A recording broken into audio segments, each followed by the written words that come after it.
Good morning and welcome to the BlackUSA.News morning show. My name's Donnie Glover here with co-host Kavette Kane. Good morning. How are you? I'm well, thank you. Good morning, Black USA. How is everyone? Good, good. So much happening in the world. I just read about a young man. We posted the story this morning about Mr. Chambers down in Baton Rouge, Louisiana. I don't know if you saw the video last week. It was a few months ago, but he caught this lady on the school board in Baton Rouge doing online shopping in the middle of a school board meeting. Anyway, he's running for Congress, and noted journalist Sean King gave him a plug this morning. So big ups to Mr. Chambers down in Baton Rouge. He has an uphill climb, but it's a reminder that the everyday person can still make a difference. Absolutely. Absolutely. What's happening? What's happening? There's Maurice Tates. Good morning, Maurice. What's happening in your world today? In my world today, I'm very excited about our guest coming on this morning. Who's the guest? It's Myrdith, right? Oh, that's what I was told. Okay. I think apparently people are running a tad behind. But tell me, we'll wait for her to get here. How is your show coming along? You now do a show Monday evenings. Yeah. The Mindful Money Moment. The show is coming along very well. We had a great time on with the ladies this first Monday, and I'm looking forward to this Monday coming up. I've got, a lineup of some amazing financial advisors, real estate advisors, some investment folks, some credit repair folks who are going to come on and give us some tips, because, one of the things that I really try to focus in on is not just telling people what to do, but showing them how, because we miss that. Like what? Give me an example. Like what? Okay. So one example is people ask me, well, how did you, get to increase your credit score over 200 points in less than 6 months? And I says, well, what I did was I got a credit card. I got a secure credit card, and I started using that credit card on a monthly basis. But what I didn't do was to take that credit card to the max. And I, was able to manage the balance so that I kept it down to between 25 to 30%. And then and then because of I was consistent with that, it was able to push up my credit score. So that's the how. Okay. All right. Well, we've just been joined by Marsha Jews, and do you know what today is? Hey there, Marsha Jews. How are you? It's her birthday. Morning. It is her birthday. Happy birthday, Mama. Thank you, Lord. Thank you, Jesus, for another birthday. I'm grateful. Absolutely. So you're due for a financial checkup on me. Oh, okay. Thank you. Happy birthday. May your friends have lots of loot as you dance up on the table in your happy birthday suit. When your birthday comes around again this time next year, let's pray to God you're somewhere they don't sing like we do here. So sound the trumpets and blow the horns, for this is the day that Marsha Reeves Jews was born. Thank you. How y'all doing? I'm good. You're blessed. How are you doing? You're glowing today. I have had so many people send me text messages and calls and all of this. It's just absolutely wonderful. I haven't talked to some of these people in a long time. Is Myrdith? This is Myrdith. Is she going to join us? Myrdith is going to join us. If she's not here, she has something else that she needed to do because she's usually timely. No, this is her right here, this fourth screen. Oh, okay. Myrdith? Hi, can you guys hear me? We can hear you, but we can't see you. Listen, I am completely inept in all of this. So I'm trying to make sure how I get myself on so I can see you guys. I apologize. Click camera. It's all good. You see me? No, Okay. we just see can twist. What's twist? Can twist. Twist and shout. Probably, right? Come on, baby. Come on, baby. We're gonna work it on out. We're gonna work it on out. Ooh, Oh. Well, we She's now bringing know the our party. fees. Yes. I always wanted to be a comedian. So Really? I did. And my mother Well, said, well, what? well, Marcia, I'm just want to give you some a news alert. A news alert. You are a comedian. Yay! Fulfilled a dream and didn't even know it.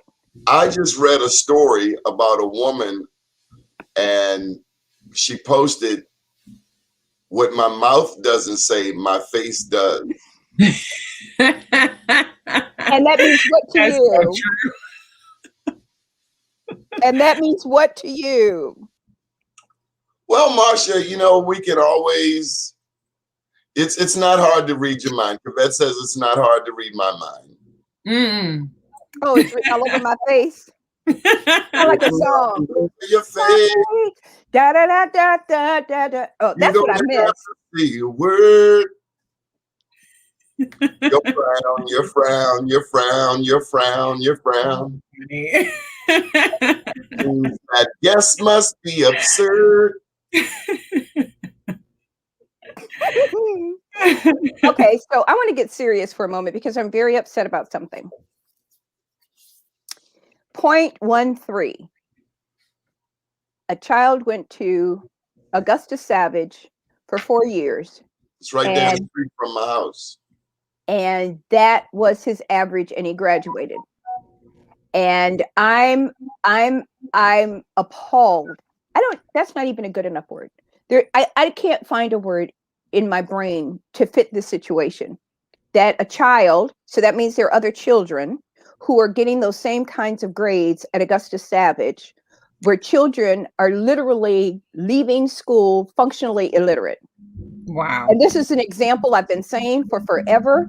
And Wow. it is, and we have had, I don't know how many in 4 years. We had Catherine Pugh, we've had Sheila, we've had Stephanie, we've had all these Black people, and our children are Black, huh? Jack Young.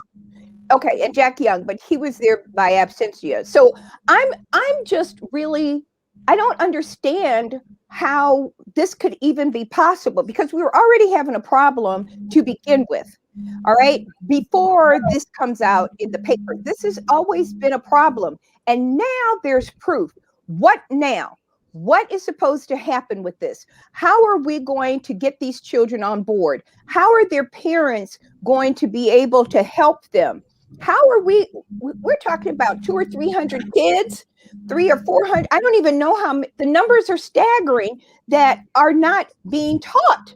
Let me throw this out there, Marcia, and let's try Myrdith just before we get too far. I don't want her to be in no person's land. Myrdith? Yes, sir. So Myrdith, were you able to find the camera icon? I am It I'm says on my camera. laptop and I see everything that I'm supposed to. I see my name, but I only see the same squiggly twist end thing that you guys have. So I apologize. I've never been on this platform. So at the very bottom, do you see any icons? Like a microphone or a camera? I see mute, stop cam, cam and mic, share, leave studio. I want you to click cam and mic. Done. Okay, so what do I do next? So when you click cam and mic, there should be on your upper left an icon that says camera, general camera audio. Yes, I see. Yes. Did you click camera? Yes, sir. And underneath of the screen, there is a window that says camera. Cam twist, FaceTime HD, cam twist. Show advance? Well, try one, try the other. But that's where your video will show.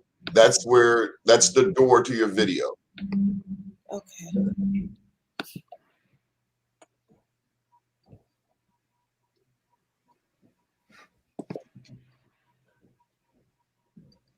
Okay, We're so working through it. So you're concerned about the kids. I'm surprised when you said 0.13.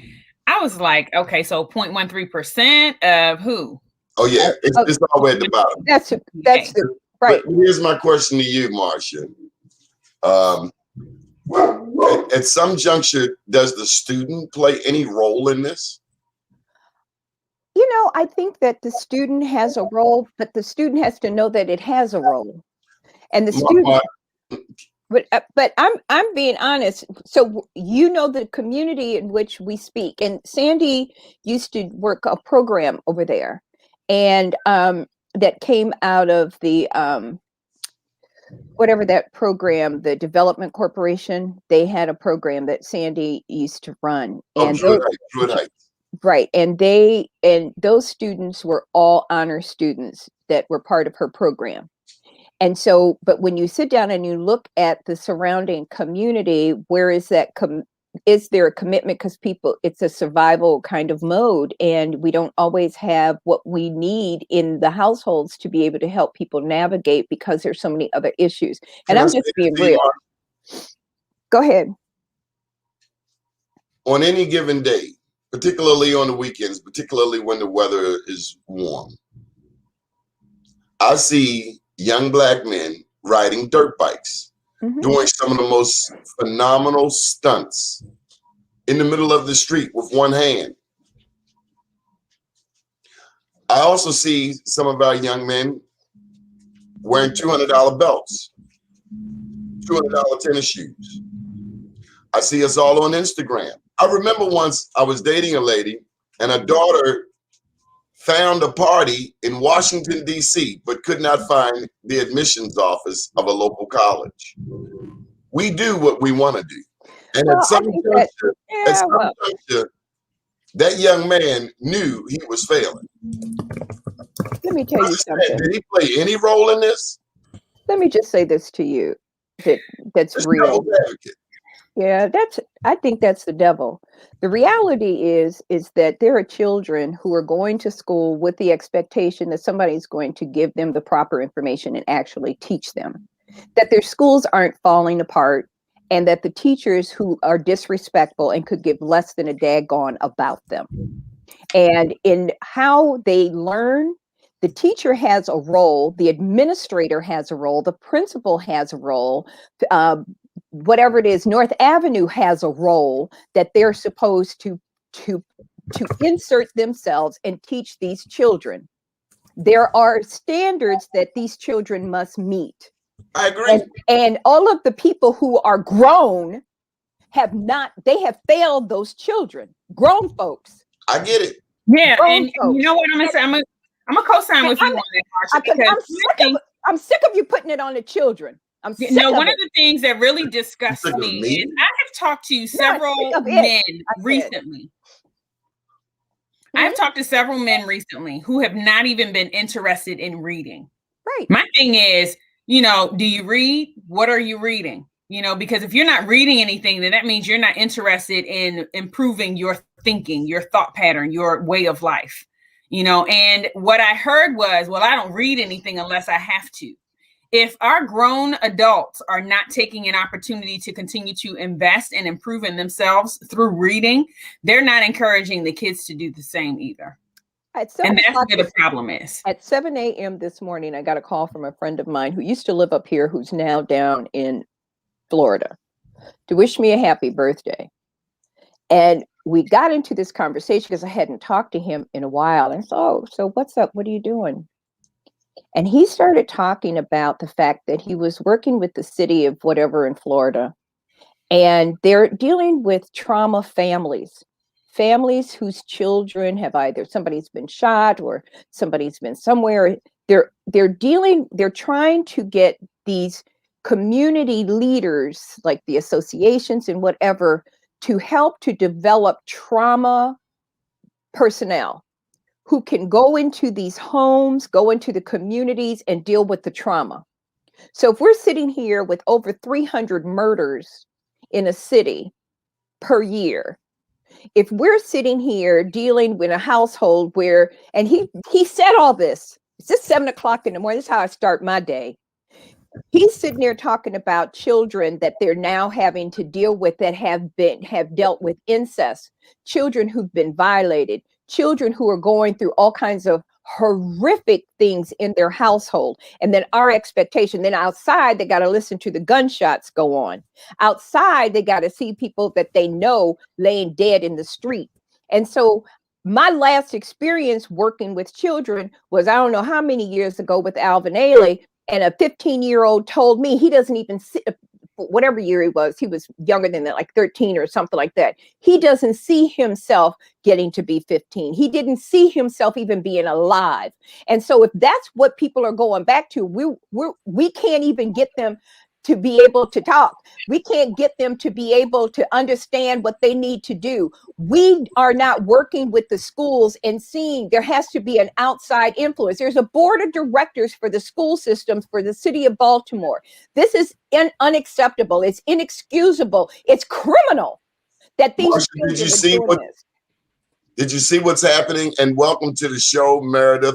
I've heard Hi, your name. Myrdith, my sister. And it is Myrdith. It is Myrdith, right? Yes, sir. Thank you. Okay. Hi, Myrdith. It's nice to meet you. Nice to meet you too. I am going to work on my tech support system knowledge now. What's this You got it, girl. It's all good. It's what's her. this mean? Oh, you got tilt your head? That means I'm innocent. Please forgive me. Oh, don't even go there with no innocence, miss. Don't tell them, Marsha. They don't know anything about me yet. I know. If your magazine has world in it, then we already know you're international. Oh, just like you guys. Well, and that's a great transition, because if we're talking, Marsha, about some of the most socially, economically challenged communities in the state of Maryland, including right here, Sandtown, Upton, Druid Heights, one thing that is very mind-boggling is how back in the 1940s we were the most married community, Myrdith. We were more married than any other group. Absolutely. And then I think of the movie Claudine with James Earl Jones and the welfare worker coming by. And if the woman was going to continue to get a check, then James Earl had to jump out the back door. But the Black family, marriage, and I'm talking man and woman specifically, because they produce babies, the very babies that Marsha is talking about. Right. We've got to get back to it. And I don't know how you feel about it, but I remember President George Bush pushing marriage during his tenure. Oh, you always trying to bring the Republicans in. Don't know about it. What? I'm not yet. Hold up. I saw, speaking of Republicans, Kathy Shalaga, who is a Republican in the state of Maryland, sent out a press release last night that really caught my attention. Well, the fact, Shalala, you got to start there. She's calling for a virtual public school. Well, that's a concern. So I'm looking around because children don't have connectivity. So if they can't get on the internet, you can't do nothing virtually. Go ahead, Myrdith. Well, I like that. But they have to have internet if it's going to work. If it's the public school, yeah, they would have to provide it. They'd have to make sure that they were connected. Yeah. Makes sense. Myrdith, come on in. You better jump in where you get it. I'm just responding to your comments about marriage and the impact it had on our society, especially for the Black culture. I'm in the process of reading this amazing book, Bound in Wedlock, Slave and Freeman, Black Marriage in the 19th Century by Dr. Tara W. Hunter.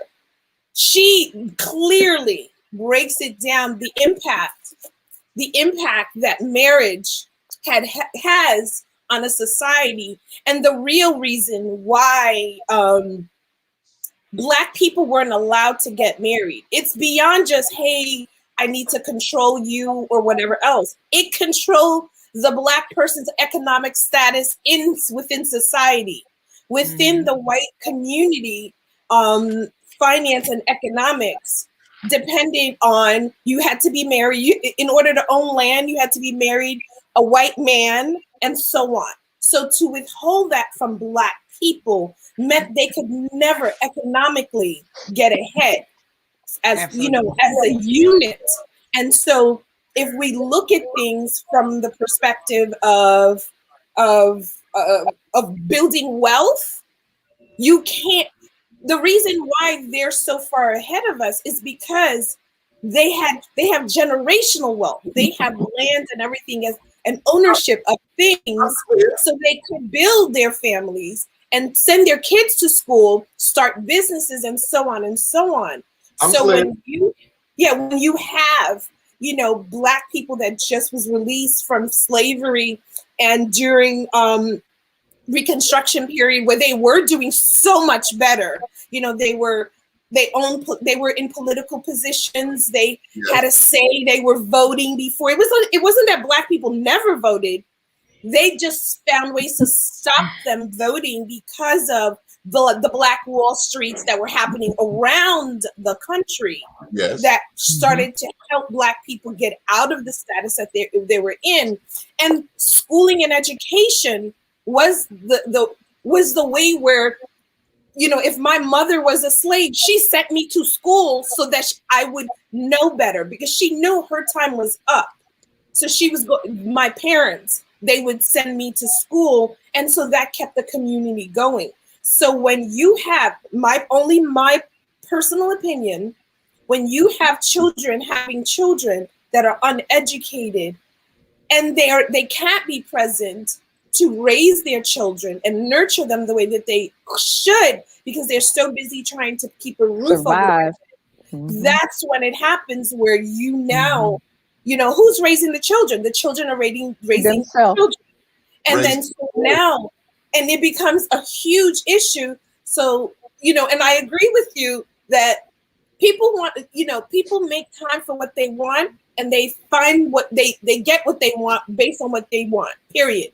So if I want $100 sneakers, that's where my core value is. And I need to examine that. Why do you need $100 sneakers? Because everybody around you got $100 sneakers, and then you got to deal with peer pressure. Yeah, and there's just so many other things. And I'm in the middle right now reading another book by I'm in the fashion industry. So, to many, it's a, how do I say it? It's a business of vanity, of you got to look a certain way, you got to dress a certain way, and your status is measured based on the things you have and what people perceive of you. So more recently, and that's what Marsha and I were talking about, his whole life was splattered on the cover of, not cover, but New York Times and the Post, that he's being evicted from his home. And this is the first most powerful Black man, Andre Leon Talley, the first Black man that held one of the highest positions in fashion. And yet his personal life, his financial situation is splattered all over society. But in society is judging him now and saying, well, how could you be in such a high position and not have no money, didn't sign a contract, didn't you do this? There's judgment coming in. But as I'm reading his book, I see all the financial illiteracy, the lack of education. Then when you go back to his personal life, he had a loving grandmother that was a domestic help, limited education. And here this young man is, they sent him to school to go be better. He went to Brown University, went to be educated in Paris, and, travel the world. Something his parents never did, his family never did. So for us, it starts with the family structure. That's why for me, I think the wedding magazine that I do have and Marsha works with me on, it's not about the white dress that you wear today. It's about the structure of society that you're building by your two people's union. creates a society and a community, but if we as Black people, because that's what we're talking about, the impact that it has on Black people, if we don't take the time to do the research of our history backwards and find out what was happening, and know that completely as a whole, the problem continues and continues, and we will always be economically disadvantaged. Period. We'll always be bankrupt. We'll be economically bankrupt if we don't continue to understand the impact of and how wealth is built. It's not built with the $1 million sneakers and the whatever else. If I don't know how to use the money that I have, I can't go anywhere. I make poor decisions, because this is a gentleman that had access to everything, but he admits it. He admits that he was not economically sound to make those decisions. He was in the room, he was at the table, but unable to do what he needed to do for himself at 73 to be facing eviction. But that's one of the things, Kavette is a financial planner, right, and consultant. And so when we sit down and look at marriage, and I think people are getting caught up in the emotion of marriage, opposed to what the realities are of marriage and the roles and the responsibilities of marriage. And, I'm 3 divorces out, right? And I'm just now learning that I should be doing these things, not before I married 3 men and divorced. So we come at it with the beauty. We come at it with the excitement and the vision, the love and the bubbles, seeing this wonderful bubble to live in, versus the reality of how you have to walk through life with this person on a lot of different levels. And again, it goes back to the relationship that you have with the relationship you have with your family, your own parents, and what you were exposed to. I had both my parents, in my household. There wasn't a Claudine situation where, my dad had to jump out the window so that when, the welfare person comes into the house, and counts what you have in the refrigerator. Can you imagine the humiliation of having to have somebody come and check your house and see what new furniture you have? If you had a toaster, it's absurd. It's humiliating. It's degrading, and then in my research also, welfare wasn't designed for Black people. So when people try to humiliate Black people into making them feel that, somehow you guys on welfare and this is for you. It was for the soldiers that were coming home and had absolutely nothing. The projects and all of those community housing were not created for Black people to do this. So no Black person in their right mind ever thought they were going to get a handout. When they were released from slavery, they gave them nothing, and they knew it. Many of them just wanted their freedom, and they were willing to start from scratch, and they did. Many of them. That's where I got to jump in, Myrdith. And we did. We built our own communities. Even though, as we know, May 31st is the commemoration of the 100th year since the massacre of Tulsa, we still were the most married ethnic group in America through the 1940s, 1950s. Yep. And then came these more insidious attacks on the Black community.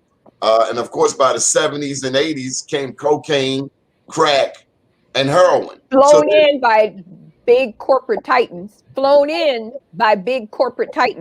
And Colonel Oliver North and Ronald Wilson Reagan, 666, and the whole Iran-Contra crack. So there have been attacks on us from day one. Ever since our first interaction with the European, it has been war, and it's never stopped. But I was really, did you mention your dad? Yes. My dad? Yes. Yeah, we live. I mean, I have both parents, but I had both. But my history is a little bit different than that of African Americans because my root is from Haiti. So the Haitian culture, and that's a whole other episode, you know. But it's a bus stop. You got your people got off at Haiti, some got off Puerto Rico, some Jamaica, some. It's a whole different culture. So yeah, but we are one. And oh no, I agree with that. But just culturally, you know, the position that's taken, we don't have, you know, and I don't mean to say that, I hope it doesn't come out in an insulting way, is we don't have the same perspective of, you know, about American history that African Americans that have been born here have. And that's a wide brush. That's a wide brush. Yeah. That's a wide brush. Why is it a wide brush? It's a wide brush because you're saying all African Americans have a similar perspective. No. I'm only talking about me and Haitian and the African Americans that I've dealt with. So I learned about African American history and slavery when we came into this country. We didn't know about that experience until I came in here. So I quickly adjusted and saw the pain. And I thank you, Myrdith, for bringing that point to call, because culturally there are differences. Not trying to talk over you. We don't. You want me to shut up? Everybody know. No, she made a statement, and I want to get clarity. You said that you didn't understand African American slavery, African Americans in slavery. That wasn't her culture. Myrdith? Oh, what are you asking me? Sorry. I was trying to clarify your last statement. You said that African Americans and slavery, you didn't understand? No, that's not the history we got in Haiti. In Haiti, we don't forget, not trying to be bougie, but Haiti's history is completely different. They were free, a republican, the first Black country in the world at that point. They freed, and then they offered. I got you. Free from what? Slavery. That's the same thing. Slavery is slavery, whether it's Haiti. No. But no, American slavery was very different from the slavery that was exhibited around the world, even in Europe and on the islands and in other places. And if we understand that, then that's where the challenge comes in here, and with our culture, why we're still continuing. Okay, so just like she's explaining, they don't have the same the same anger, I guess, or frustration with whites the same way that we do, because of the way that white people treated us in slavery. Understand that slavery has been around for millions of years. That condescending, because it's almost suggesting. What was the comment? I'm sorry. I find that comment a tad condescending. The fact is, as Toussaint Louverture, as Jean-Jacques Dessalines led Haiti in 1804, it inspired insurrections, and that was not the first insurrection. It was the most successful, but there were slave insurrections throughout the Western Hemisphere, including in Panama, in Mexico. But we're not talking about that. So my statement was that our experience, the Black experience that you have, is completely different than that of the. Let me finish. You gotta let me finish. Is completely different than that of somebody like, I'm from Haiti. I cannot tell the same story that the Jamaicans have, and we're both Caribbean. So our experience coming here to America when I had is completely different, completely new to me, to my family, to my people. When we came here to America, yes, they saw us as Black, but when they heard our accent and they heard certain things, we were treated differently. I personally heard the comments, "Oh, you're not like them." What does that mean? I'm looking at myself as, oh, I'm Black, so I'm in the same Black box. But they would tell me specifically, and I do have to say this to you, Donnie.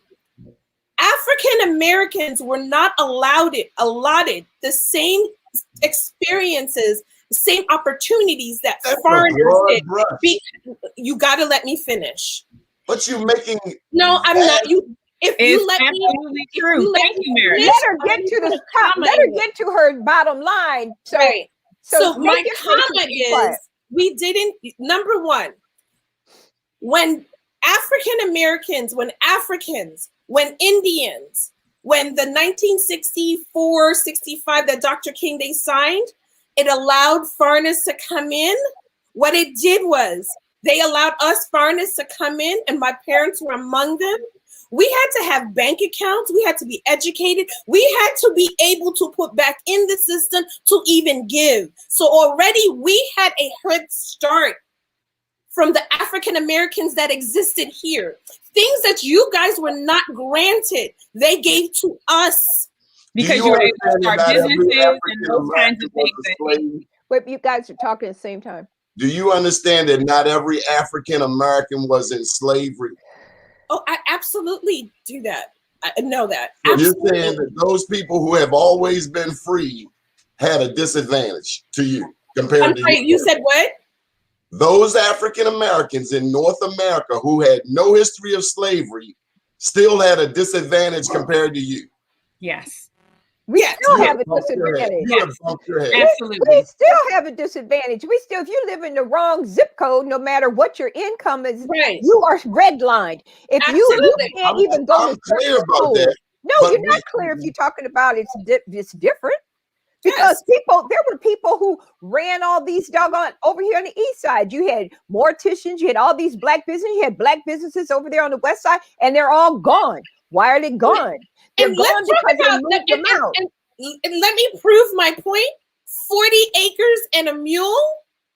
Yeah. Is my whole story. They gave 40 acres in the mule for Italians, Polish, and everybody that came out of this country, but never gave it to African Americans. So they had to get what they got. I do, whether it's right or wrong. And of course, and I'm not painting a brush across, the board and saying it happened to all Black people, because then there wouldn't be the other opportunity, the other wealthy people that did it. But if you happened to the majority, unfortunately, they did.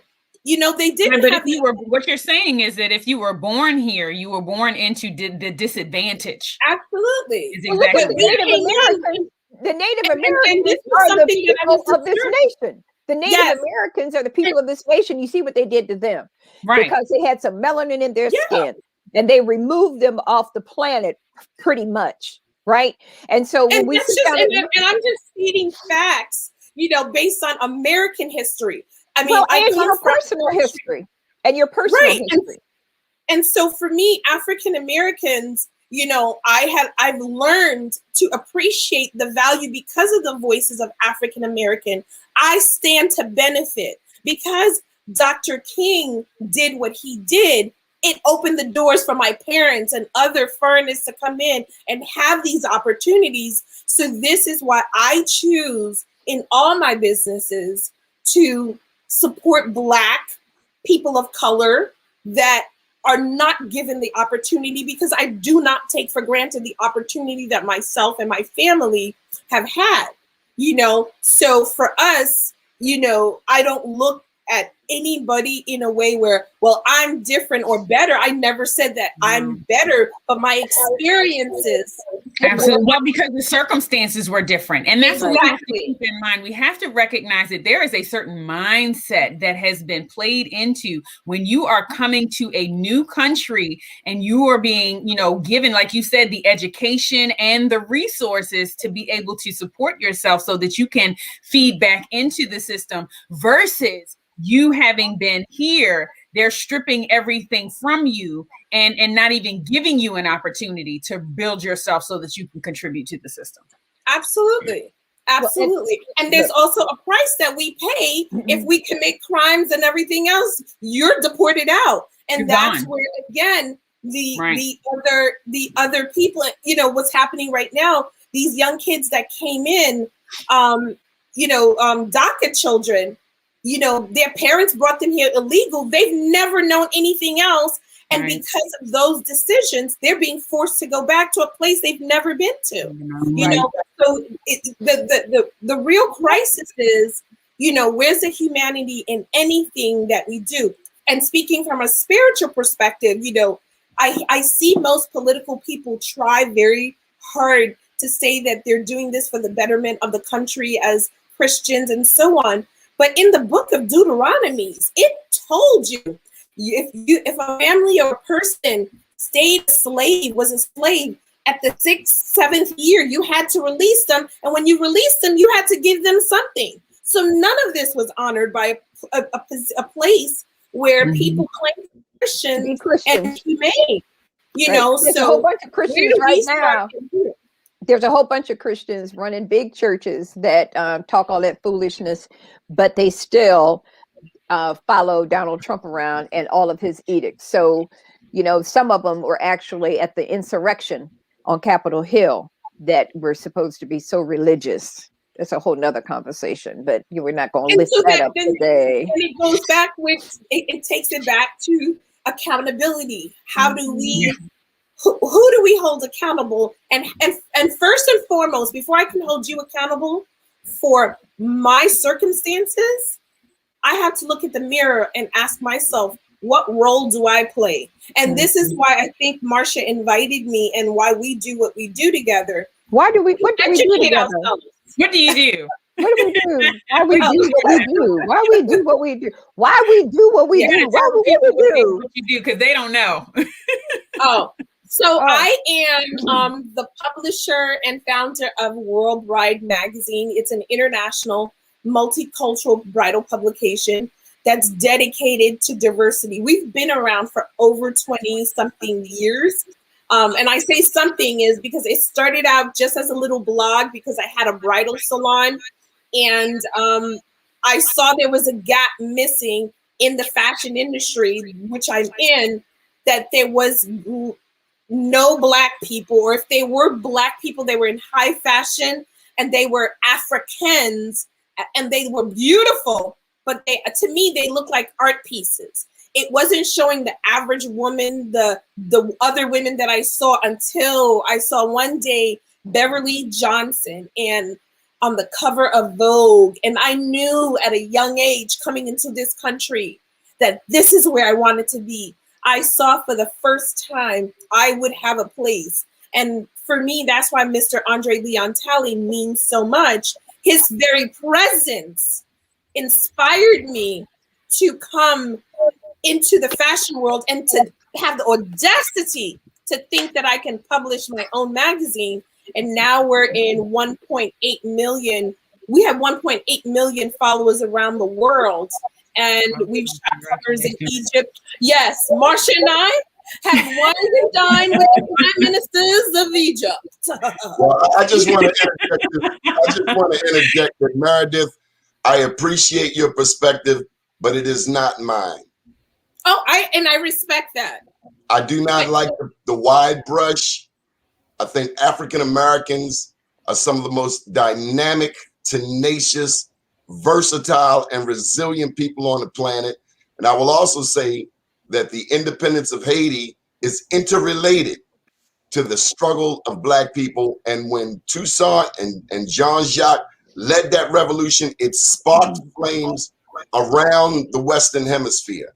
But I don't buy the story that you somehow had an advantage, because we've created, nonetheless, scientists, doctors, lawyers, judges, with or without their resources. We've done it on our own. And when we did build a Black Wall Street, the most magnanimous demonstration of self-determination, we were still attacked and bombed from the air. I just don't buy your storyline. So I don't know where in any of my words did I say that. You said you had an advantage. Let me finish my sentence, Jeff, sir.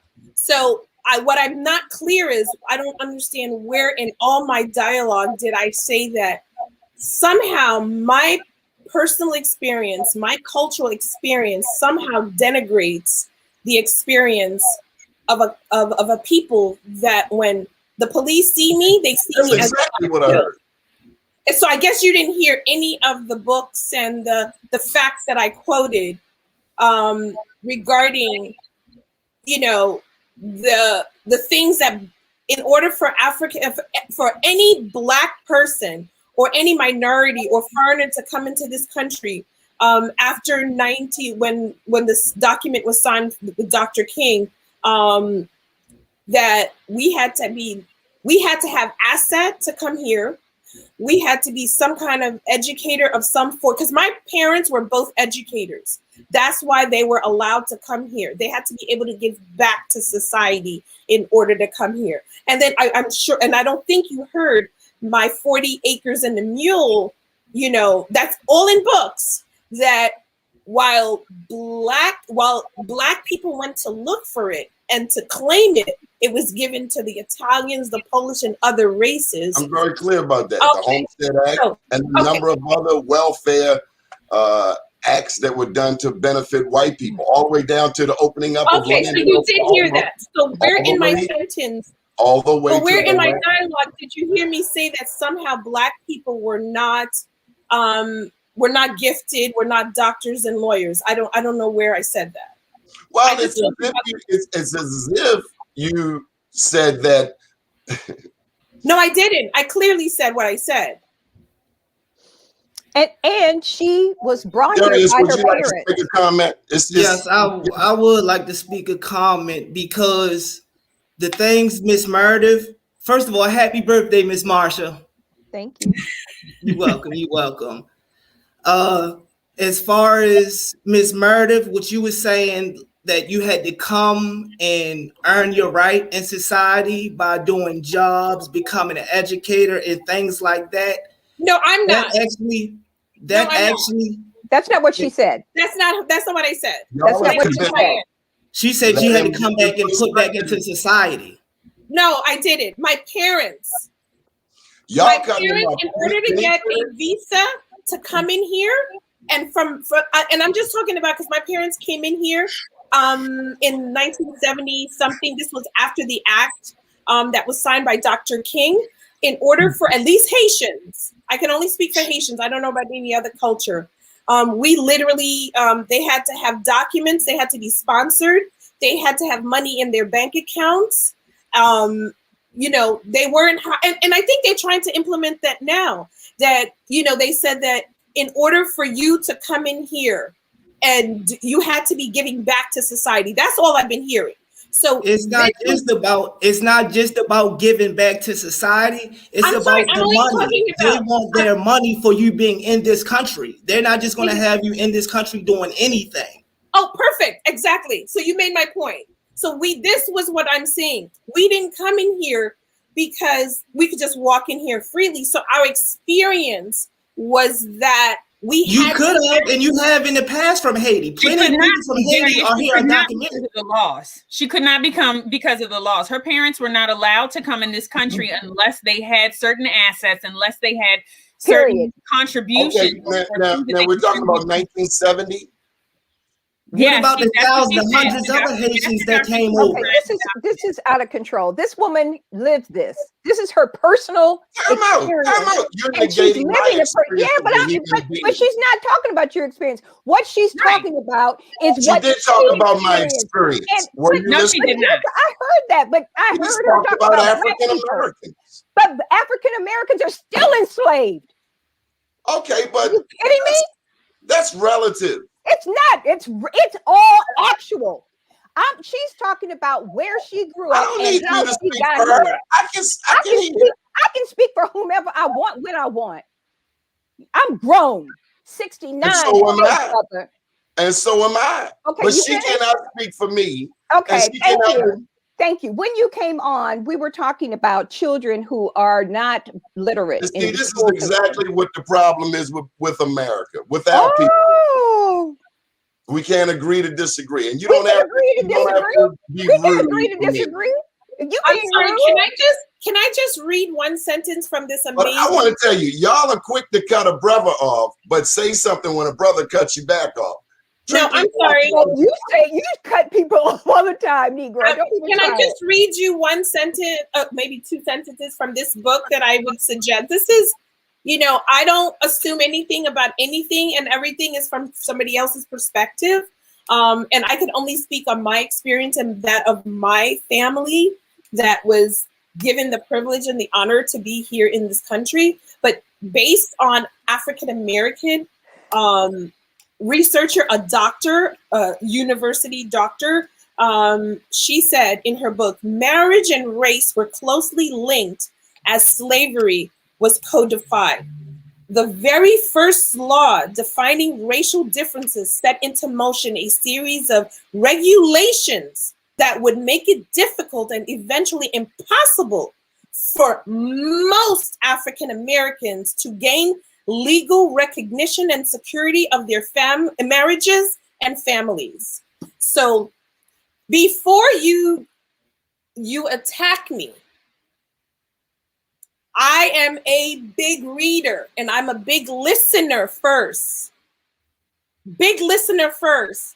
And I listen to the experiences of African Americans that I am privileged to know that educate me and have softened my heart into saying, like, you know, when people make these comments, oh, well, why can't they do this? I don't make those comments. I can't. Because I know I am here. My family was here, was brought here in this country on the back of that document that Dr. King signed that gave my parents a few years, because it was signed in 1965. And by 1977, I was here for the blackout, you know? So, yeah. And I was already in public school. You know, my mother was, you know, an educator. She came here as a French teacher for a wealthy white family to teach their children French. You know, my dad was a school, you know, educator, and because of my mother came first, then she was able to bring my father and me and my sister, and we made our way through this country. And my parents pushed education for us. And I remember that we became naturalized at a young age. But my mother had to work her tail. My parents had to work their tail off. They weren't allowed to make mistakes, or else they would be shipped right back to Haiti. And we're not talking about my mother and my parents. I'm fortunate. They weren't refugees seeking asylum. You know, right. They were of a certain class. And so they did the documents. They did the thing you know, properly, you know, because they had that opportunity. The people that are coming here illegally, it's not because they're like, oh, you know, let's go on vacation. No, they're seeking asylum for better, whatever. We so happened by the grace of God and whatever else, had the opportunity, and we had start of the ingredients, and I'm still pulling my weight up. And I'm still very sensitive as to what I contribute to this society, and thus bringing me to explain who I am. So I have Bright Magazine, and I have my PR company, MLM Represent. I'm still in sweat and tears and pulling out my hair, making sure that I'm successful for my 3 children, because I don't take it for granted. Excuse me, Ms. Myrdith. Go ahead, Ms. Myrdith. As far as Haiti, and I see that you take pride in Haiti, which I don't blame you. No. Don't do this. Don't do that, because I'm not. Don't do what? That's a fact. That is a fact that you take pride in your country. It has nothing to do with it. I'm not. It's not nationalism. I'm not displaying nationalism. Can you let me finish speaking? Can you let me finish speaking? Can you allow me to finish my sentence? Okay. Thank you. Since you speak highly of your country, which you love and represent to the fullest, after the earthquake in 2010, a lot of undocumented Haitians have came over into United States, and still to this day, in certain places, they terrorize the community. There's low poverty on different aspects. Are you doing anything to help those that have nothing, that didn't have the same privilege that your family had, to get things actually done and have things working for them? In fact, I can answer that. So after the Haiti earthquake, I think it was in 2009, 10. In the fashion world, that's who I was. I had the honor and the privilege of working with Miss Naomi Campbell, where she did a huge runway show and raised money to go to Haiti. And I had my own private event. Thank goodness to some very good friends at the Peninsula Hotel.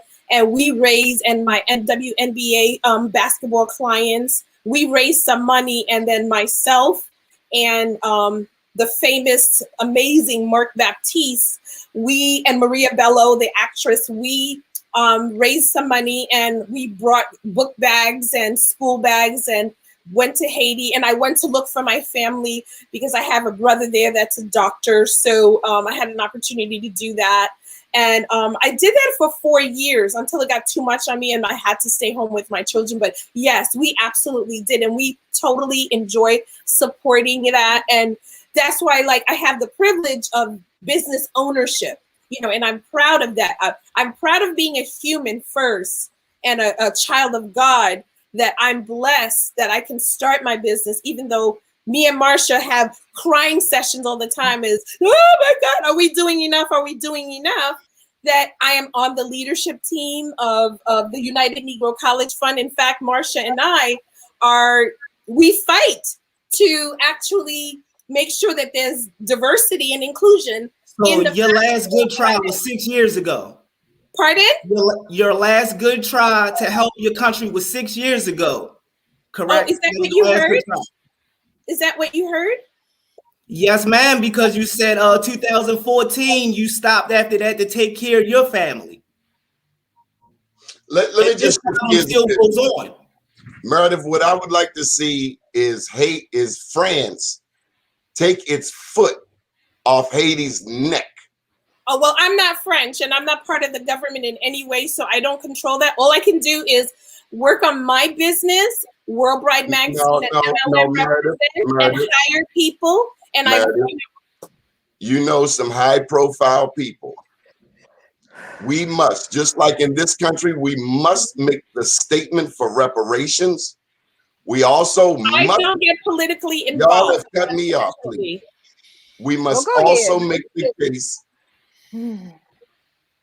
Marsha, show respect, you get respect. And I'm doing the same thing with you. So you give respect, and I'll give it to you. I'm giving respect. I respect. Not disrespecting anyone. This is fine.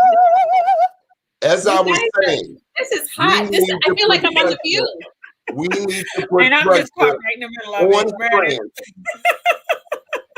We need to put pressure on France to take its foot off of Haiti's neck for the reparations that it has been trying to get back from Haiti ever since Jean-Jacques and Toussaint Louverture beat Napoleon's hind parts in Haiti in 1804.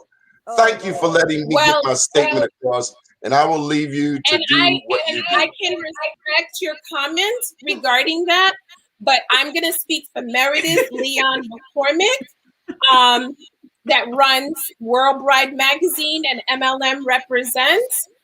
What I can do is, I am not politically inclined for spiritual reasons, and I can only be accountable for the 2 businesses that I run, and I make sure that I live as the Christian as stated, from my religious faith, and I hire as many people as I can. I educate by speaking, but I'm not going to get tied in or pulled into any political power. And I am not going to go into your pocket and make demands of whatever. And Mr. Darius, if you feel that what I do is not enough, you're entitled to, but I'm comfortable before my creator that I am a socially responsible and respectful human being, and I can only change and do what I can do for myself. Let me just get this in here. Everything we do, I've learned as a Black man in America, everything we do is political. Whether we want to be political or not, everything is political. Okay. Well, And I mean, I'm not here to argue with you on your show. I think I've made my point respectfully. And Oh, you absolutely did. You did a wonderful job. Thank you. You know, so for me, it's my social responsibility is to my God first. And if, you know, the 2 commandments he gave me was love God with your whole heart and your whole mind and your whole soul, and love your neighbor as yourself. So my neighbor. Let me share a little African American history that's related to Haiti. There was a man named Denmark Vesey down in Charleston, South Carolina. He had epilepsy, and because of that, he wasn't able to work in the field. So they made him a cabin boy on a ship. And so he would travel the world as a slave boy, helping to inspect slaves. And he learned to read multiple languages. And his hero was Toussaint Louverture. And because of what happened in Haiti, he attempted to conduct what would have been the largest slave insurrection in the United States there in Charleston. So Haiti has had a profound impact on many of us here. And I'm just saying, not all of us see it, the struggle, the same way. Well, I'm not here to represent Haiti. I'm here to represent Worldwide Magazine at MLM Represent and my contributions to my community, the planet, and just to tell beautiful stories and to promote literature, you know, and the importance of reading and doing research and hearing both sides of everybody's story and making educated and decisions about with knowing and understanding the consequences each person has to live with and the impact it will have on the next person and your community. So that's all I represent. Christianity. I was born and raised a Christian as well. And one of my most favorite people in history, and as this is as this is Women's History Month, is Harriet Tubman. And I'm reminded of how many times she jeopardized her own freedom to go back and free others, including a rotten, cheating husband. So I am a Christian, born and raised. I accept and love all faiths, but I know that my faith forces me to be a fighter for my people, especially in a land as uneven as America. So when you mention Christian, to me, they're almost like fighting words, you know, because I believe in God. And I know I must stand up for righteousness wherever it is, even if it means I must die, just like Harriet Tubman, just like Toussaint Louverture. Okay. So, Myrdith, let's talk about what's happening on the 5th of March. Well, can we talk about what's happening on the 4th of March, okay. with the United Negro College Fund, the gala that they're having, the virtual gala that I would love for everyone to please visit their website and take a look at, because that's something that they're doing it virtual now this year because COVID, you know, so what we're trying to do is help raise money so that some of the kids can go to school. So last year I participated in Advertisement Week, you know, and Marcia has been with me for years going to Advertisement Week, trying to find ways to enter into these spaces so that we can be meeting people looking like can us, be seen in that room, be in that room, yeah. one Black and a woman. We wanted to be there. So we got, you know, Marcia and I are bold. So we went up to the president and we're like, how do we get some more Black people in here? And look what happened. He decided he wanted to partner with the United Negro College Fund and I think also the Urban League, and invite more people to come. And I had the honor of being on the panel with Beverly Johnson, Courtney, and Kelly Hall Tompkins, a classical violinist, an amazing Black woman, another client of mine. And so I maintain, she's amazing. And we had the opportunity to actually stay connected to the United Negro College Fund, and they invited me again to come back to be on the leadership team. So on the 4th, which is tomorrow, they're having their virtual gala to help raise money so that we can get some more students to go to school in these. And I think, you know, without bringing any politics into it, I think the presence of Kamala Harris And into Howard. her office has influenced so many people to come to go to school, which is super exciting. So I'm honored to be able to do that, you know, to be a part of that. So I'm going to be dressing up, you know, because I'm in the fashion world, and to invite, make sure that you're in the fashion world. What? So how can folks who you're inviting, how can they participate in that kind of event?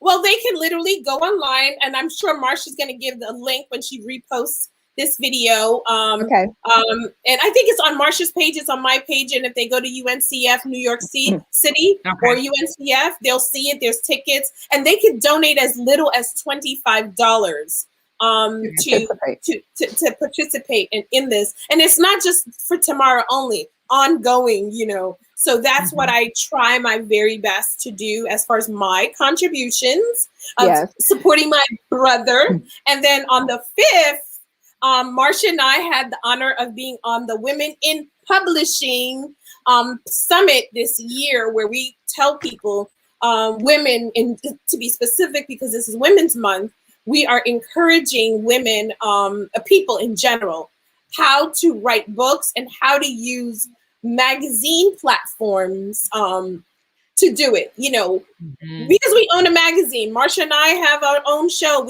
She has an amazing newsletter. And like I said, in the magazine that I have, Worldwide Magazine, we have 1.8 million reach globally. And so we invite people, and oftentimes we ask people to be guest editors to give them the opportunity that they probably wouldn't get in the bigger platforms. And so for me, the summit is really important, because I think it's important that we all understand how to tell our stories. You know, like I said, you know, like Donnie and I were disagreeing with each other, but still agreeing. Agree to disagree. Agreeing to disagree, yeah. Right, you know, that it's important to narrate your own story. You know, whether you like it or not, or it resonates with you, it's still my perspective. And I feel book writing and publishing is the best way. And you don't need to wait for a big publishing house to do it for you. Narrate your own story. I know the legacy that I want to be remembered for should I pass in this lifetime, but my goal is to encourage people around the world, you know, as human beings, to tell their story. What do they want to be? And some people may want to be silent in this whole thing. You know, the older I get, the messier things get. I want to recluse and go backwards and say, oh my God, can I erase my name from this society? No, I know. But you know what? I think the thing of it is that Worldwide Magazine is a beautiful publication, Kavette. You have to see it online. And I have. It was absolutely gorgeous. And I love your article where you talk about how we're able to make the necessary adjustments in this virtual world of having smaller weddings and events. But that's not new. You know, it's something that people have done throughout time. So, you know, it's funny because, you know, I'm a homeschool mom. I homeschooled my kids for 13 years. And so when people tell me they're homeschooling their kids, I'm like, okay, well, welcome to the club. You know, so and that was done back in biblical time, because, you know, when it was documented, it says that each family was responsible to teach their own household, you know, and educate them in the ways of the Lord. You know what I'm saying? So education was never a question. Yes, Ms. Myrdith. Yes, sir. As far as your magazine, Worldwide Magazine. Yes, sir. Do you do your own publications, or do you have a company that publishes it for you? Well, I publish it myself, but we no longer are digital. We're no longer print as frequently as we used to. So if it's print on demand, we're on Amazon.com. So I think they have a print. You know, we used to do small printing numbers, but we don't do that anymore. But you could digitally download it. So I have a global team. So I have my creative director, Dave Weiss, who I love dearly. Oh, Dave. He does the graphics and the layout for us. And Marsha's my editor at large. I have 4 writers in France. I have 1 in Spain. I have 1 in Egypt and 2 in Dubai. and I contribute to another magazine in Dubai, and my sister lives in the Netherlands. So we are truly global. So my question was, are you self-publishing or you're going through a different company to publish your material? No, She's self-publishing various. Self-publishing. That's the best way. That's absolutely. Yeah. Yeah. So that's why I control who I hire. So I don't have to answer to no investor. Nobody's on my shoulder. Like, That's what I was trying to figure out. That's what I was trying to figure out. Yeah. And you'll have to go up online to see it. Yeah. So. I'm looking right at it. Oh, good. I have two separate screens. Yeah, and and for me, I take pride in it. Not because it's mine. I take pride in it because we are creating the world we want to live in. We're showing. Because when we went to Egypt, we looked for a dark-skinned Egyptian beautiful model. And that was our goal. When we went to Colombia, we found a dark-skinned beautiful model. So the backstory to World Bride magazine was to show that Black people are not confined to just Africa, America, or the Caribbean, that we were global. There's Africans and there's Black people in Germany, in Russia. There's a Black in Ireland. We went to Ireland and there's a whole community there. So to make the world seems to think that Black people are confined to just those 4 major areas. And we wanted to dispel that myth and show how global Black people are and how they. And then on top of it, what I failed to also relate is that we are a luxury magazine, and luxury is defined by whoever it is. Because luxury is going to mean something different to different people. For us, Miss Myrdith, yes, sir. Have you ever assisted in like big name weddings?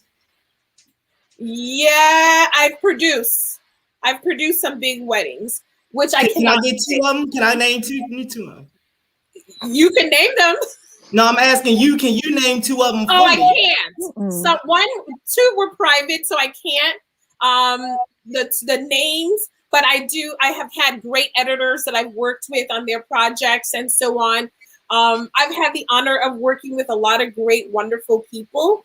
And to me, the luxury part of our magazine is to show all people, is dispel the myth that Black people don't get married, and dispel the myth that Black people are not consumers of luxury goods.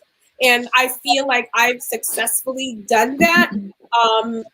For 20 years, I haven't steered from that course of dispelling those myths. I hope I can pass it on to the next generation, because that's really my goal, is to pass it on to the next generation, and to encourage them to do so and to make sure that, they tell their story. And that's why we open up our doors to let young people, new authors come in and be guest editors, and help them navigate their way through the business world and become financially literate so they can build legacy and wealth. Generation.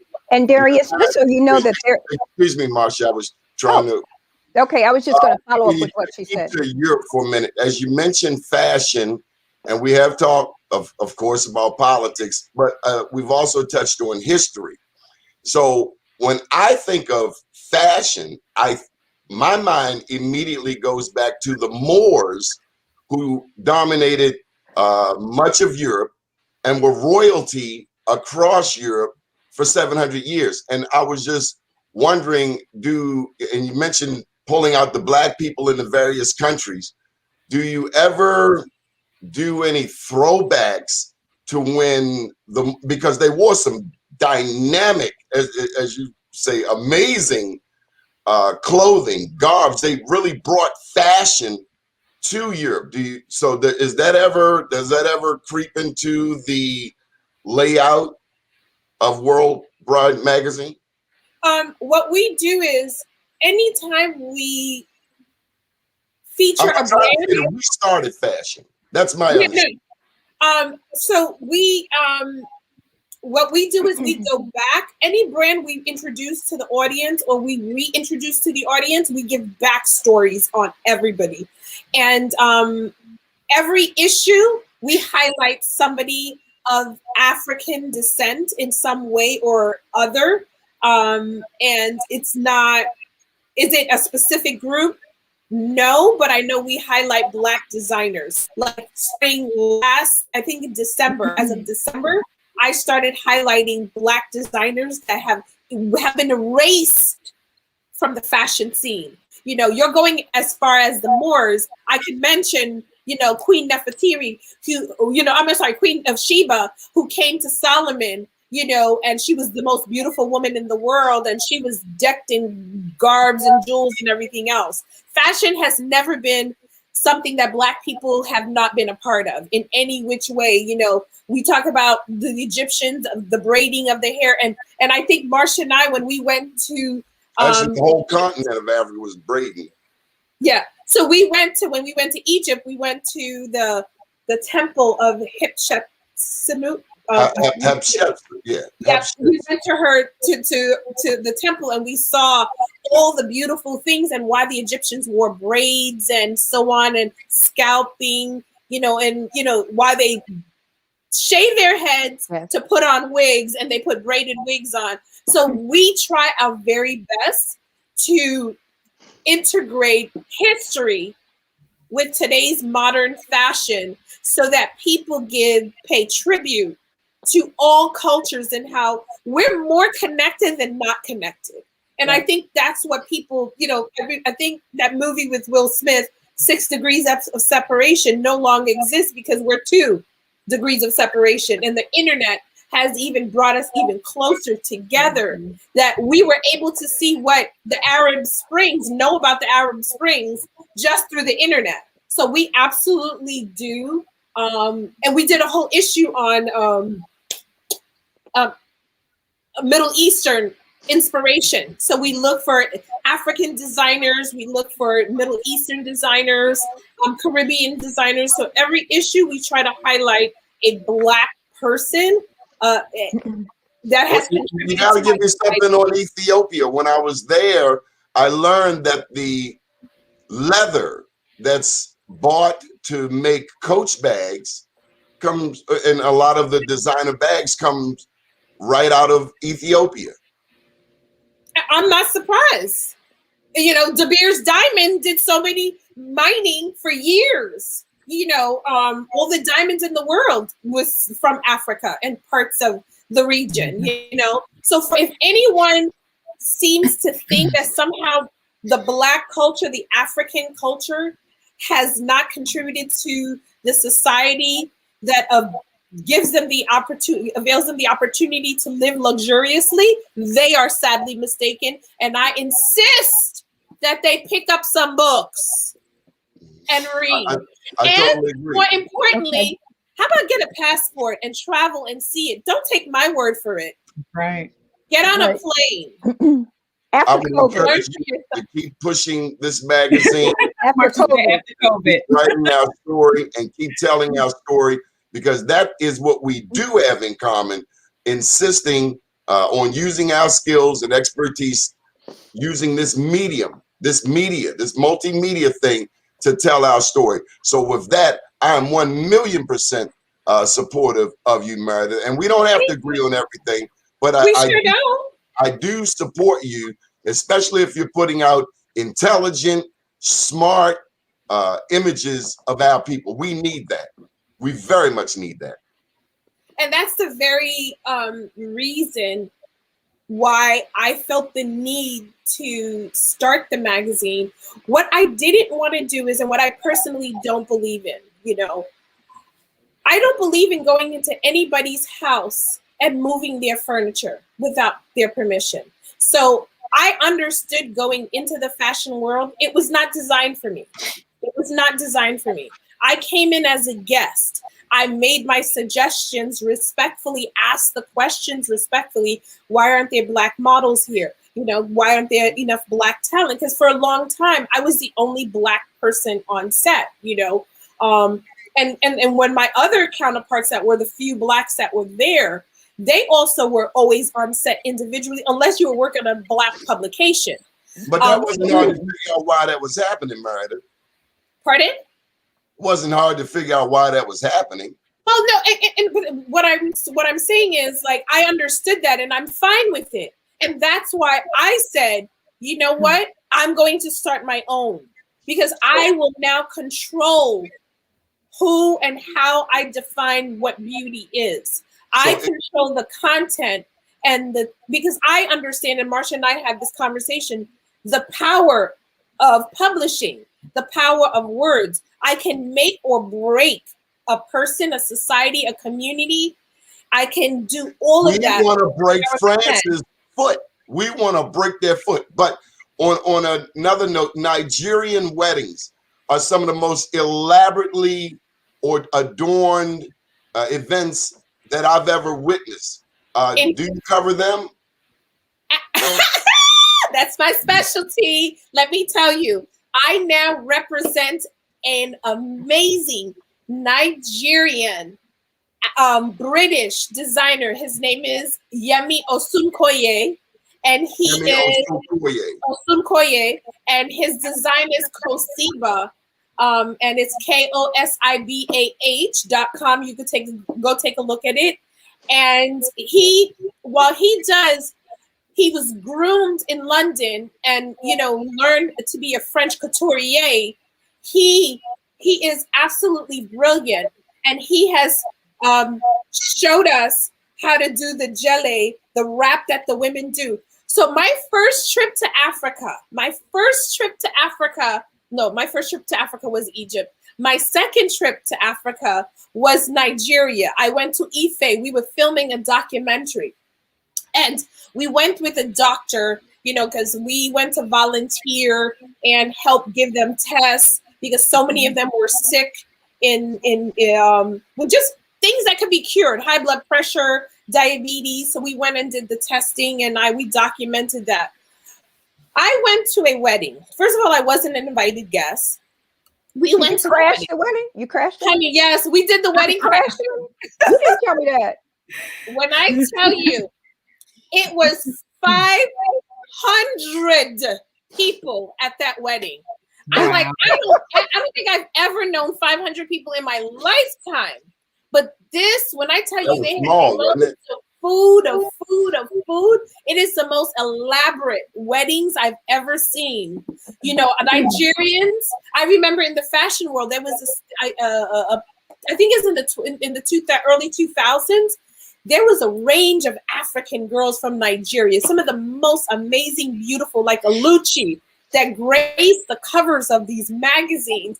And I miss those days, but I know that each group has a time period. So, you know, in the 70s, they had the Battle of Versailles, where the Black girls dominated, almost saved the fashion industry when they went to France in Versailles, and they did the whole battle. And because the American designers such as Halston brought Black models, these girls, the Beth Anns, they tore it up. Pat Cleveland. So there was always Black presence at some point. My job is to remind us today, my children's generation, don't think the absence of Black means we didn't exist. Mm-hmm. But it is my job with my magazine, with my platforms, is to educate so that we're not forgotten, you know. But at the same time, one thing I do want us to be clear on is, please, when are we going to feel that we're enough? When am I going to feel that I'm enough, that I don't need to be validated by others to be valued? So well, you answer, and we answer that question every day with our media. We talked earlier. This show started off talking about underperforming students, underperforming schools, and the level of education in our environment here in Baltimore. This show, your publication, our websites are designed to show the world that we have a perspective. But you, if you have 1.8 million followers and you're touching Nigeria, the most populated country on the continent of 54 other countries, you can be that pioneer, that matriarch to create a new dynamic. We don't have to watch their stuff. We don't want to watch their stuff. But the point is, our children are fascinated by these things they can't afford. Whoever makes them. Mm-hmm. So I mean, I agree to some degree. I do agree, but I think that's human nature. We always want what we don't have. We always, what is that saying? The grass seems but to I'm be, saying we the other side. of you have to have this. You have, and I'm thinking there's a way that we can create our own paradigm of what real fashion is. We don't need them to tell us what fashionable is. And if anybody, it's Black women in America that know how to make something out of nothing. I've never been to Haiti. I've been to Jamaica. But you know what? I find it interesting, and I feel like maybe this is where my responsibility comes in, as a writer, a publisher, whatever, is who said we needed anybody? I've always known, I think magazines for so long has inspired, we're always supposed to be aspirational. So unless we create things that give people fantasy, that's my responsibility. So if I want people to take pride in Nigerian artists, then I need to feature more on Nigerian artists. If I want people to take pride in European artists, I need to Asian, whatever. And that's why we dedicate each issue. We try to, each issue inspired by a different culture. That's not the predominantly known, because the bigger, McDonald's because you saw the commercial so many times, so how about give somebody else a chance? And that's what I try to create. I try to give people the other chances to see. So I got a question for you. In America, men are pushed into skinny jeans in 2021. Is that international? I personally, I think you're a grown man. You ought to have some full pants on, but that's my perspective. What are your thoughts? On skinny jeans? A grown man in skinny jeans, yeah. Because I don't think these skinny jeans were designed, number one, for the black butt, for the black thighs. And if they don't fit the butt, that means he's sagging and hanging off the dudes, falling off of them. Help me out. Darius, can you relate? I hate it. I need room for my money. So Myrdith, tell us what's happening on the 5th. And I get an answer to that. Don't just ignore me. Wait, I'm not going to ignore it, but I'm not a skinny jean girl. I can't fit skinny jeans, so I don't know if a man wants to fit in skinny jeans. Right, but fashion, images. Your job in pushing fashion. My job, and again, I'm going to go back to what I say. The reason why I started my magazine is because I wanted to project the images that I found responsible, that I think are responsible for me, my culture, and my readers. So if somebody else wants to wear skinny jeans, I can't tell them not to. I don't know how they get into it. That's their business. My job is to show balance in the universe. Craziest things all of a sudden become fashion, like a plastic, like a trash bag. I mean, we've seen the media. But couldn't the same thing be said about, now I'm going to defend the fashion world, not skinny jeans. Can the same thing be said about the music that's played? There was a time where you could use vulgarity to describe women, body parts, or what you do in the bedroom. Now, without it, it doesn't get sold. So again, what we are have to change that paradigm too. Yeah, We need so our what own are we saying? regulations But so my to question is, what are we produce our own saying? images. So my question is, what are we saying as a society? You know, that we're okay with the denigration or the abuse of any form on any genre. You know, so Yep. it goes back to what I do. Go home. What am I teaching? What are the values and the morals that I'm teaching my children? And am I living by the basic 2 rules that I personally choose to is love God. And if I love God enough, I'm going to obey his basic rule is to love my neighbor like myself. So if I don't want it for me, then I definitely don't want it for you. So if I want to be in a home that's nice and clean and have food in my refrigerator, a nice car, I want the same thing for you. So if I want the same thing for you, then I want to see you do well. I want to celebrate you. I want to love on you. I want to do all of that. So until we go back to basics, somebody's going to do something that's going to offend you and then hurt the society as a whole. And then keep it moving. So tell us about March 5th.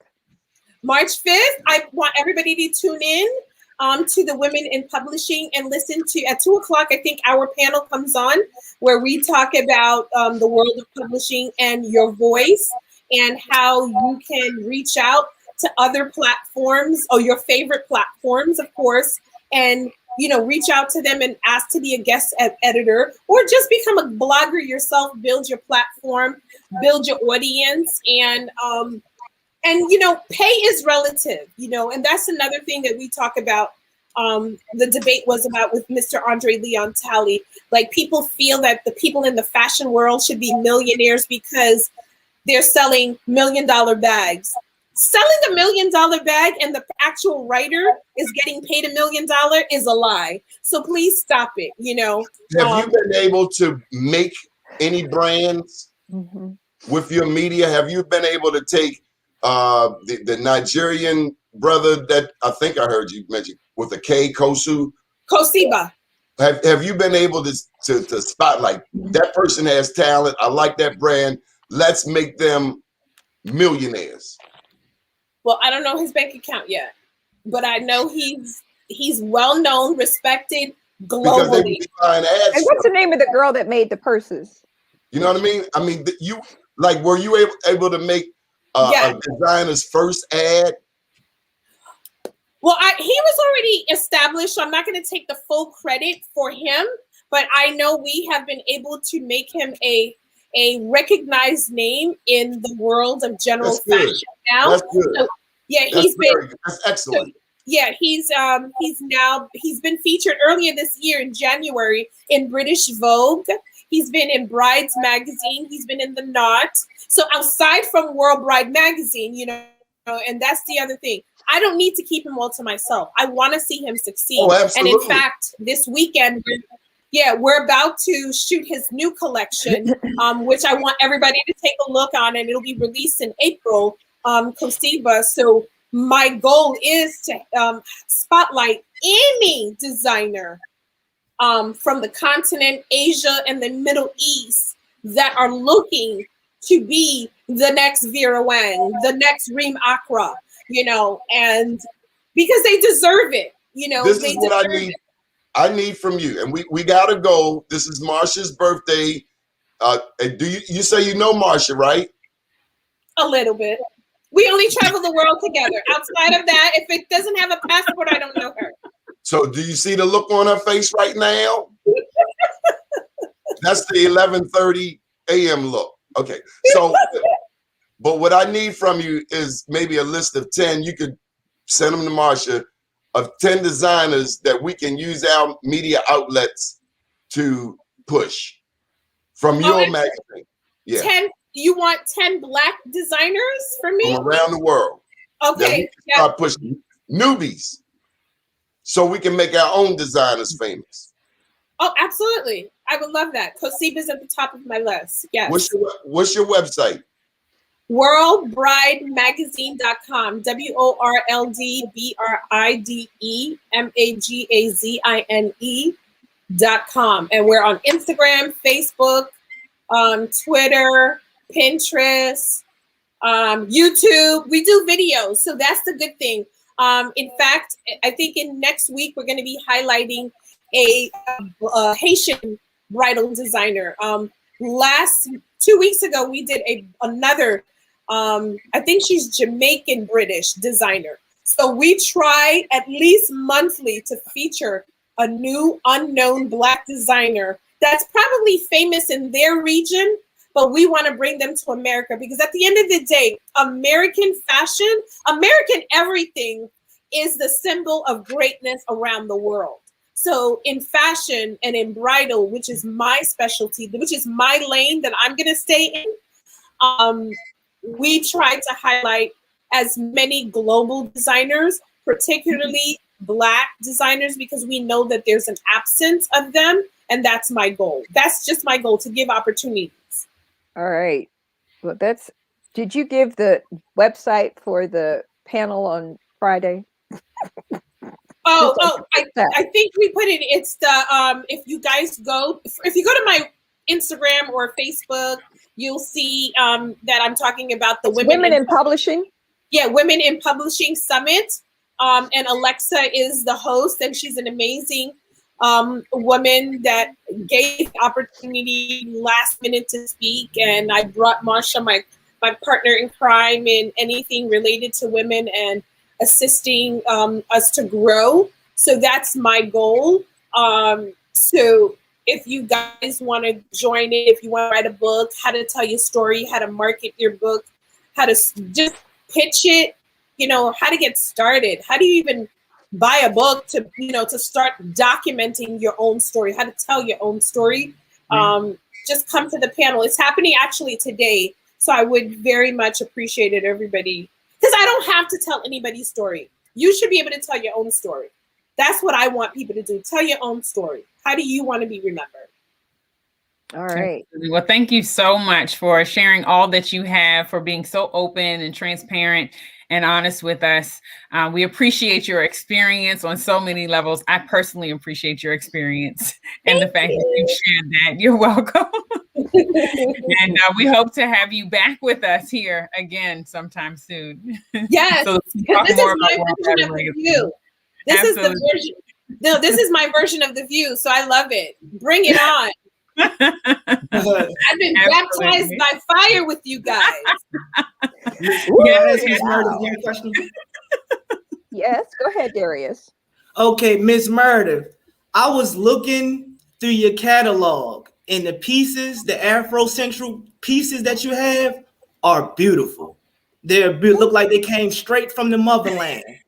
Now, I seen like 4 pieces that looked a little suspicious, and from digging into it, they weren't authentic. Listen, they weren't authentic African pieces. They were pieces that were designed by a highly favored European designer by the name of Zandra Rhodes.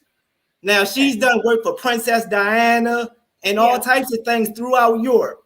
Just this, and she's a good woman. She's a good woman, but I seen that she duplicated African pieces and had them in your work. And it's just good that you researched that in that short period of time, Darius. Oh, I love it. And that's what he's supposed to do. No, it is. What I was getting ready to say is that we need to talk about bringing Darius on to be able to do fact check stuff. That's right on, Darius. You did that like in less than 5 minutes, brother. That's awesome. It's people like Darius that makes me stay on my toes. I love it. I love it. Absolutely. Outstanding. Okay, guys. Donnie, we're getting ready to roll out. Thank you, everyone. Enjoy the rest of your day. Here. It's been an honor. Absolutely. Thank you. Thank you. Have an amazing day. Have a wonderful